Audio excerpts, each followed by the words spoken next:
प्यारे भाइयों और बहनों, आज हम संत मार्कुस का सुसमाचार अध्याय 9 पद संख्या 33 से 41 वचन भाग पर मनन करेंगे। यह भाग हमें बताती है कि हम संसार से अलग हैं और हमारे विचार भी संसार के विचारों से अलग हैं।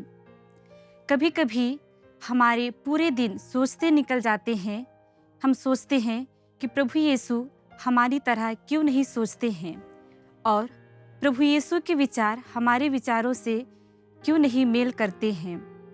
जब हम पुराने विधान के ग्रंथ में देखते हैं कि प्रभु यीशु सामुएल को राजा दाऊद का अभिषेक करने के लिए भेजते हैं, जहां सामुएल यिशै के पुत्रों के बाहरी रंग रूपों को देखकर वह इस्राएल के राजा के रूप में उन्हें अभिषेक करना चाहता है, लेकिन प्रभु कहते हैं मेरे विचार तुम्हारे विचारों से अलग हैं।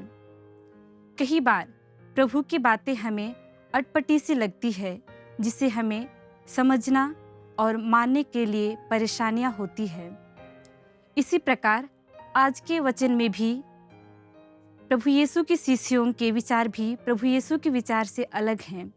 वे रास्ते चलते हुए यह बातें कर रहे हैं कि हम में से सबसे बड़ा कौन है, परंतु वे यह नहीं जानते कि सबसे बड़ा और महान बनने का अर्थ क्या है। जब हम वचन के दूसरे भाग में देखते हैं कि संत यूहन्ना प्रभु यीशु से शिकायत करता है कि प्रभु यीशु आपके नाम के द्वारा कोई व्यक्ति अबदूतों को निकाल रहा है।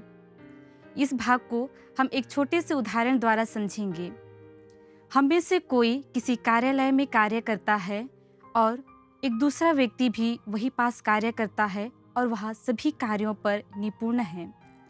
जब हम उसके सभी कार्य अच्छे से चलते हैं तो उसे देखते हैं तो हमारे मन में एक प्रकार का ईर्ष्या उत्पन्न होता है।